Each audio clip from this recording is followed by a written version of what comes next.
네, 반갑습니다. 예, 법인영어 마스터 과정 사전학습 네 번째 시간입니다. 예, 대한민국 중소기업 CEO는 무엇을 고민하는가? 예, 네 번째 시간인데요. 오늘부터는 이제 법인 관련된 말씀들을 주로 드리도록 하겠습니다. 예, 오늘 말씀드릴 주제는 생각지도 못한 가지입금이 생겼는데 이거 어떻게 해야 하나요? 예, 가지입금 관련된 문제입니다. 법인을 운영하고 계시는 대표님들이라고 하면 공통적으로 고민하는 게 가지입금이 아닐까 생각이 되는데요. 이 가지입금이 무엇인지 또 어떤 불이익이 있는지 같이 좀 알아보도록 하겠습니다. 네, 먼저 가지입금이 무엇인지 한번 살펴보겠습니다. 가지입금은 일반적으로 이제 회계상 의미는 용도나 액수가 확정되지 않은 상태에서 지급한 돈을 용도나 액수가 확정될 때까지의 요때까지를 이제 일컫는 용어입니다. 요즘은 뭐 그렇지 않지만 예전에는 예를 들어 출장을 간다라고 하면 출장비를 따로 지급을 해줬죠. 출장을 가기 전에 출장비를 지급해주고 출장을 갔다 와서 사후 정산해서 남은 돈을 반납을 하고 이런 체계로 이제 운영을 하는 거죠. 그래서 아직 이제 용도나 액수가 확정되지 않은 상태에서 지급한 돈, 출장 갈 때 지급한 돈, 그거는 이제 가지입금이 되는 거고 출장을 다녀와서 얼마를 쓰고 얼마를 반납하고 해서 용도나 액수가 확정이 되면 그때 이제 계정항목이 잡히는 겁니다. 이게 회계상 가지입금의 의미인데 세법상으로 보면 이제 가지입금은 명칭여하를 불문하고 법인의 업무와 관련 없이 특수관계인에게 지급한 자금의 대여액, 그래서 특수관계인에게 지급한 자금의 대여액이 업무와 관련 없이 나갔다. 그건 세법상 가지입금이 되는 거죠. 일반적으로 우리가 가지입금이라고 얘기하면 세법상 가지입금을 얘기를 합니다. 세법상 가지입금을 가지입금이라고 얘기를 하는데요. 그럼 이런 가지입금은 왜 발생하게 될까요? 첫 번째는 실제로 주주, 임원, 종업원이 법인 자금을 빌려가는 경우입니다. 이제 주주나 특히 뭐 임원이 돈이 필요해서 딴 데서 안 빌리고 회사에서 빌려가는 거죠. 그래서 실제 법인 자금을 대여하는 경우가 있고요. 두 번째는 이건 빌려간 건 아닌데 개인적인 용도로 법인 자금을 사용하는 경우입니다. 뭐 이런 경우는 최근 들어서 많이 줄었지만 이게 이제 규모가 영세한 회사일수록 이런 경우가 많죠. 이제 대표님 자금과 회사 자금이 엄연하게 이제 별도인데 회사 돈을 이제 주머니 돈이 쌈짓 돈이라고 회사 돈과 개인 자금을 구분을 안 하고 그렇게 막 쓰는 거죠. 그래서 그런 경우 개인적인 용도로 회사 자금을 사용한 경우 이때 이제 가지입금을 잡히는 거고요. 세 번째, 이런 경우 상당히 많습니다. 우리가 이제 많이 깨끗해졌지만 아직도 접대비, 리베이트, 뭐 사기약 간에 발생한 이런 문제들이 있는데 이런 것들을 회사 자금을 가지고 썼어요. 썼는데 증빙이 안 되는 겁니다. 접대비 이게 접대비 초과된 접대비, 한도를 초과된 접대비, 뭐 리베이트를 준 거 이게 증빙이 됩니까? 증빙이 안 되죠. 증빙을 못 하게 되면 결국은 어떻게 하느냐? 이제 가질금으로 잡혀버리는 거죠. 네 번째는 아, 실무상 증빙이 부족한 경우가 있어요. 실제로 돈을 썼는데 그 증빙을 못 챙기는 겁니다. 증빙을 실제로 돈을 썼는데 예를 들어서 종업원 한 3명, 4명 되시는 이제 회사에서 사장님께서 현장에서 일을 하시다가 저녁에 회식까지 소주 한잔 하자 이렇게 갑니다. 그래서 사장님께서 소주 드시고 저녁 드시고 신용카드 가지고 법인카드 가지고 잘 끊어주시면 되는데 현금 주시고 그냥 왔어요. 영수증 안 받아오셨어요. 이런 경우 이제 증빙을 못하는 거죠. 이런 것들이 다 모이게 되면 이게 가지입금이 되는 겁니다. 이런 이제 가지입금이 발생하는 원인들이 실무적으로 이제 우리가 대표님들을 만나면 이런 원인에 의해서 가지입금이 발생한다 이렇게 보시면 되겠고요. 그러면 도대체 가지급금이 이게 왜 이렇게 중요할까요? 이 가지급금으로 인해서 받는 불이익이 엄청납니다. 이 엄청나기 때문에 이 엄청난 불이익이죠. 이 가지급금은 이제 가지급금이 뭐냐? 뭐 앞에서 이제 가지급금이 뭐다라고 이제 우리가 세법상 회계상 쭉 말씀을 드렸지만 가지급금은 결론적으로 이게 뭡니까? 이게 빌린 돈입니다. 빌린 돈. 예? 누가? 특히 대표이사가 회사에 빌린 돈입니다. 그럼 빌린 돈이면 어떻게 해야 됩니까? 빌린 돈은 갚아야죠. 갚아야 할 돈입니다. 갚아야 할 돈. 이게 가지급금이라는 얘기예요. 이게 가장 간단하게 가지급금을 정의하는 거예요. 그러면 갚아야 될 돈이 회사에 계정에 잡혀 있다는 얘기예요. 그런데 갚지 않고 있다는 얘기죠. 그 경우에 어떤 불이익을 주느냐? 첫 번째는 가지급금에 대해서 이자가 발생합니다. 우리가 돈 빌렸으면 당연하게 이자가 발생하는 거 아닙니까? 당연하게. 마찬가지입니다. 회사에서 가지급이 발생하면 회사에서 대표이사 또 특정인한테 특수관계인한테 돈을 빌려준 거예요. 돈을 빌려줬으면 당연히 이자를 받아야죠. 그러면 우리가 돈을 빌린다라고 이제 빌린 게 아니잖아요. 그러면 그 빌린 돈에 대한 이자율을 어떻게 적용하느냐? 원칙이 뭐냐면 가중평균 대출 이자율이에요. 이 가중평균 대출 이자율이 뭐냐면 우리 회사가 대출 받은 거를 그냥 산술적으로 평균을 낸 게 아니고 금액대별로 대출 이자율을 환산을 해가지고 대출 평균을 내는 거죠. 이게 가중평균 대출 이자율이죠. 그거를 쓰시든지 아니면 당좌 대출 이율이라는 게 있습니다. 일반적으로 당좌 대출 이율 현재 4.6%인데요. 이걸 쓰시든지 두 가지 중에 하나 하셔야 되는 거죠. 일반적으로는 뭐 대체로 뭘 많이 쓰는가 하면 당좌 대출 이율 4.6% 이거를 많이 쓰십니다. 쓰기 편하죠? 4.6%. 예, 그러면 이 이자율이 4.6% 발생한단 말이에요. 그럼 두 가지 경우가 발생해요. 대표이사가 가지입금이 있는데 대표이사 가지입금에 대해서 실제로 대표이사가 이자를 납입하는 경우가 있고요. 이자를 납입하지 않는 경우가 있어요. 이자는 발생했는데 이자를 갚는 경우가 있고 갚지 않는 경우가 있다는 얘기죠. 그러면 이 두 가지 경우를 나눠서 생각을 해보시면 이자를 납입하면 어떻게 됩니까? 이자를 납입하면 그건 뭐예요? 회사의 수익이죠. 회사의 수익. 회사의 입금으로 잡힙니다. 회사의 수익 금액으로 잡히기 때문에 당연히 이게 뭐가 됩니까? 이자 수익이에요. 이자 수익. 예? 이자 수익이 되기 때문에 이자 수익에 대해서는 뭡니까? 법인세를 납부하셔야죠. 예를 들어서 가지입금이 10억인데 당좌대출 이율 4.6%를 적용했습니다. 그러면 매년 이자가 얼마 발생하느냐? 4,600원, 600만 원 발생하는 거예요. 이거를 뭡니까? 법인계좌로 입금을 하시는 거예요. 법인계좌 입금하니까 당연히 4,600만 원에 대해서 법인세 증가하죠. 이런 경우가 있고요. 안 내시는 경우가 있습니다. 안 내시는 경우는 어떻게 하느냐? 미수금입니다. 미수금. 안 낸다고 해서 법인의 입금으로 가산이 안 되느냐? 법인의 수익 가산 안 되지 않느냐? 그렇지 않아요. 내시든지 안 내시든지 상관없이 인정이자 부분에 대해서는 법인의 입금으로 가산이 됩니다. 입금으로 가산이 돼서 역시 법인세 증가합니다. 내는 것과 안 내는 것 똑같아요. 그런데 냈습니까? 안 냈습니까? 안 내셨죠. 안 내셨으니까 이걸 어떻게 하느냐? 인정이자만큼 아까 위에 예를 들어서 설명하면 10억일 때 4,600만 원이죠. 이 4,600만 원을 대표이사 상해 처리해 버립니다. 그러면 상해 처리되면 이거 뭡니까? 소득세 내셔야죠. 소득세. 예? 상해 처리가 되면 소득세 내셔야죠. 소득세 내고 우리가 일반적으로 상해 처리하면 상여금은 뭡니까? 상여금은 인건비죠. 인건비는 뭐예요?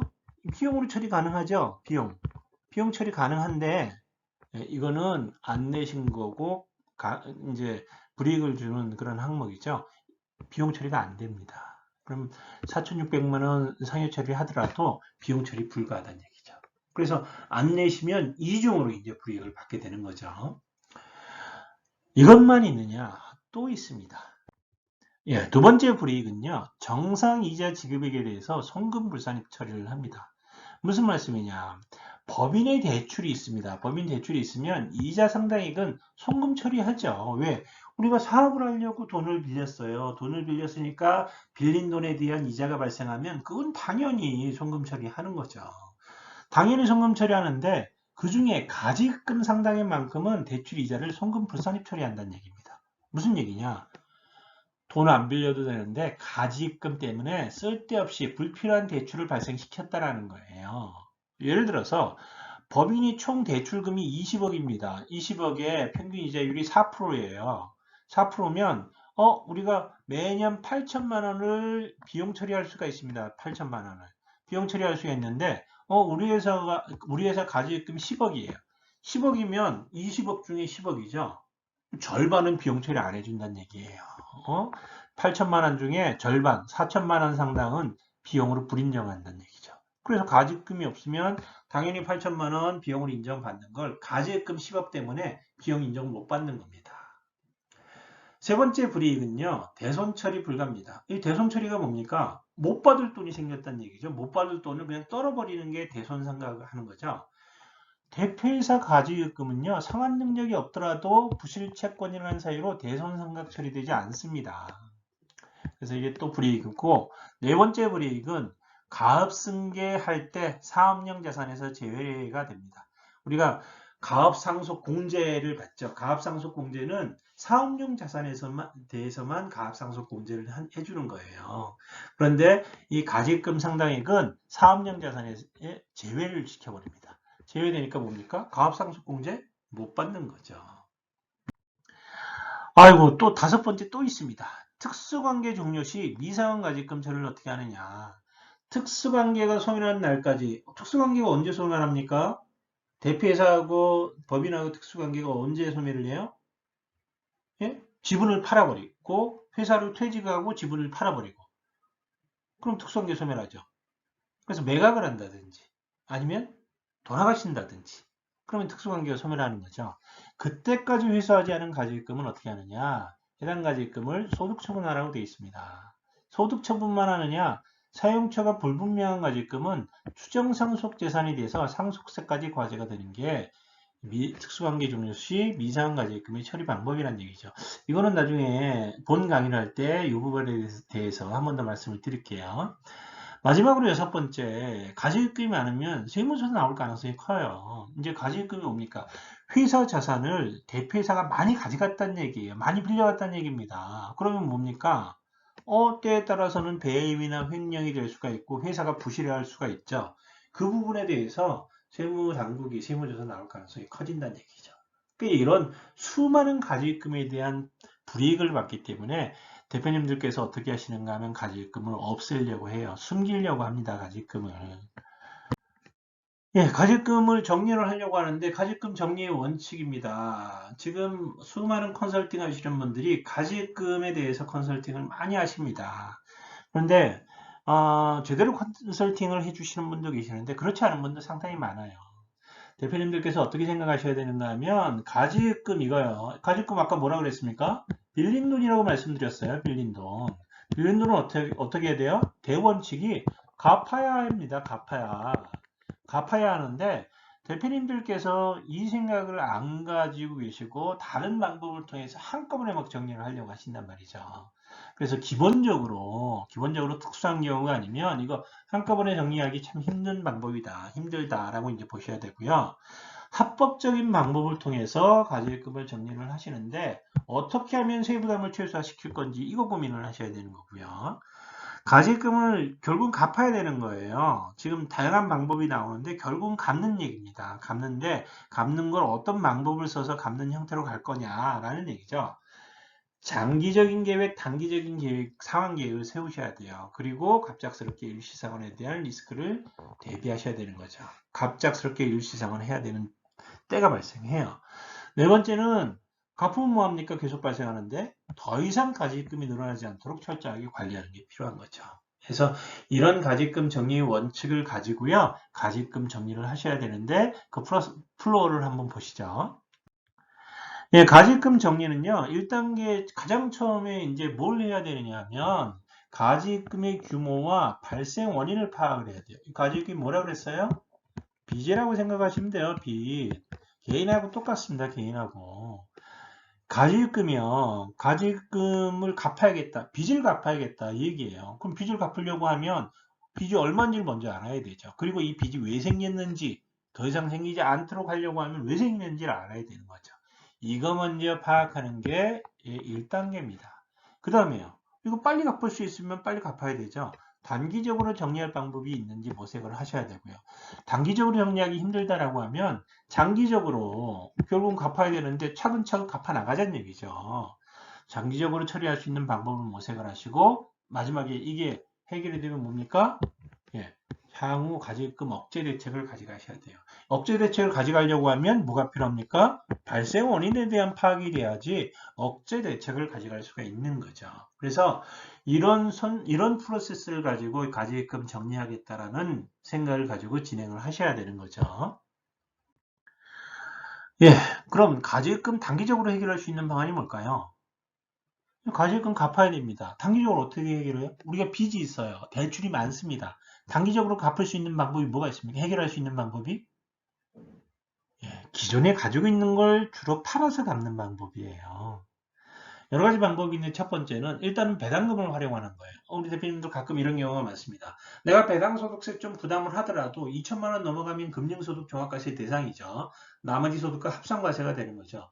배당소득세 좀 부담을 하더라도 야, 한 번에 꺼버리자. 회사에 돈도 있으니까. 그래서 고액의 배당을 통해서 배당 재원을 마련해서 상환을 해버리자. 이렇게 이제 결정을 하시는 분도 계시고요.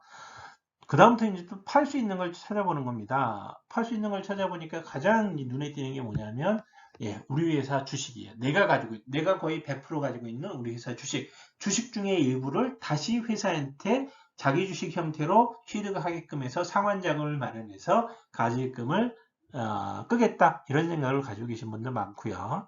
세 번째는 이제 뭘 또 가지고 있냐 찾아보니까 특허권 가지고 있습니다. 개인적으로 가지고 있는 특허권 활용해서 자금을 마련하는 방법이에요. 그래서 특허에 대한 적정한 평가를 통해서 특허권에 대한 시장 가치를 평가받아서 이걸 공정한 가치에 의해서 법인은 매각을 하고 매각 자금을 가지고 상환을 하자. 이런 플로우죠. 네 번째는 본인 소유의 부동산입니다. 부동산은 주의하셔야 될 게 이제 법인이 취득을 해서 비사업용 부동산이 되시면 엄청난 타격이 있죠. 세제적으로. 그래서 부동산 너무 팔기 아까워서 내가 다른 사람한테 팔기는 아깝고 법인에게 매각을 한다라고 하면 비업무용 부동산, 비사업용 부동산이 되지 않도록 검토를 하셔야 되죠. 그래서 결국 단기적인 해결 방안은 뭐냐면 고액의 배당이라든지 내가 현재 가지고 있는 뭔가를 팔아서 매각 자금을 가지고 해결하는 방안. 이게 단기적으로 해결할 수 있는 방안이죠. 근데 이런 것들은 부담이 뭘까요? 이런 것들을 크게 하면 세금 부담이 크겠죠. 세금 부담이 크니까 좀 절세가 될 수 있는 그런 툴을 찾는다라고 하면 아주 좋은 방법이 되는 거죠. 본 강의할 때 관련된 얘기들을 좀 말씀을 드리도록 할게요. 장기적으로 해결할 수 있는 방법은 뭘까요? 장기적으로 이제 길게 끌고 간다는 얘기예요. 그러면 아까 당좌 대출 이율이 적용세율이 몇 프로라고 말씀드렸어요? 실제 대출에 가중평균 이자율을 쓰든지 아니면 당좌 대출 이율 4.6%를 쓰든지 두 가지 중에 하나라 그랬는데 대체로 보면 중소기업들 뭘 많이 쓰시는가 하면요. 4.6% 가중평균 이자율 이거 많이 써요. 그런데 요즘에 금리 많이 내려갔죠? 금리 많이 내려가서 회사에서 실제로 쓰고 있는 대출이 4.6%가 안 된다라고 하면 굳이 4.6%쓸 필요가 없는 거 아닙니까? 대출의 가중평균 이자율을 산정을 해서 그 가중평균 이자율을 가지고 쓸 수가 있다. 요거 한번 검토해 보셔라 라는 거고요. 두 번째는 뭡니까? 이제 벌어서 갚아야 되는 거죠. 장기적인 방안은 기본적으로 벌어서 차근차근 갚자는 얘기예요. 그러면 벌어서 갚을 수 있는 가장 좋은 방법은 뭡니까? 월급 올리는 거죠. 대표이사 급여를 올려서 그거 가지고 이제 모아서 가지금 생활을 하고 그리고 또 뭡니까? 대표이사 급여가 너무 작아서 가지금이 발생하는 경우가 상당히 많아요. 그래서 급여를 적정 수준 이상으로 올려서 이 차익 발생해서 가지금 발생하지 않도록 하는 근본적인 대책이다. 이것도 이제 고려를 해보실 필요가 있고요. 지속적인 배당 정책. 우리가 금융소득 종합과세 감안하면 1년에 2천만 원까지가 이제 금융소득 종합과세인데 조금 넘더라도 세부담이 크지 않는 그런 상황까지 이제 시뮬레이션을 해가지고 지속적으로 배당을 통해서 상환 자금을 마련을 하자라는 거고요. 퇴직금을 활용하는 것도 이제 또 하나의 방법이 될 수가 있죠. 왜냐하면 퇴직금은 여타 다른 소득에 비해서 사대보험 부담도 없고 세부담 자체가 좀 낮죠. 그래서 낮은 세부담을 활용해서 가지금 끌 수 있는 그런 방법을 고민해 볼 것도 필요하다라는 거죠. 네, 이상으로 가지금에 대해서 말씀을 드렸습니다. 가지금은 상당히 복잡하고 어려운 거예요. 그래서 짧은 강의를 통해서 가지금 관련된 부분을 다 말씀드릴 수 없고 가지금이 뭐고 가지금이 어떻게 발생했고 가지금을 어떻게 해야 되고 가지금에 인해서 발생하는 불이익이 뭐고 이 정도만 알아두시면 다음 강의를 할 때 우리가 본 강의를 할 때 많은 도움이 됩니다. 그래서 이런 부분들 가지금의 기본적인 내용에 대해서 꼭 학습을 해 주시기를 부탁을 드리겠습니다. 다음 강의는요. 다른 사람 이름으로 가진 주식, 차명 주식, 또 명의신탁 주식 뭐 이런 것들이라고 하죠. 그래서 내 주식인데 다른 사람 이름으로 돼 있습니다. 이거 어떻게 찾아올까요? 찾아올 수 있는 방법이 있나요?